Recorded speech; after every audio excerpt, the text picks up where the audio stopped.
nga po natin, make your mama proud.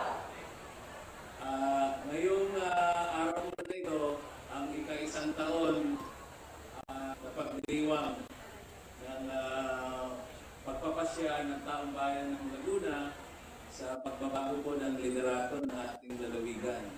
Pagbabago hindi ang lahat ng mananang po sa ating tolo dahil bukod sa ating sinumpang tungkulin ay ganoon din po ang dapat natin pakikitungo at pakikisa at pakikisuporta sa layunin ng bagong pamunuan. Maaaring nagtataka po kayo bakit wala na po nag-report pagkakalalang ceremony.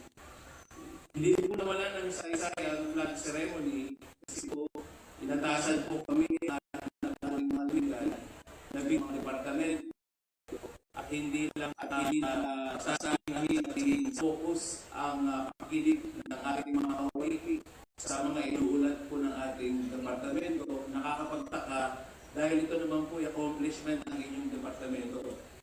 Hindi po ba ito pinakikinggan dahil hindi po ito galing sa inyong departamento o dahil pagod lamang kayo sa pakikinig sa kwento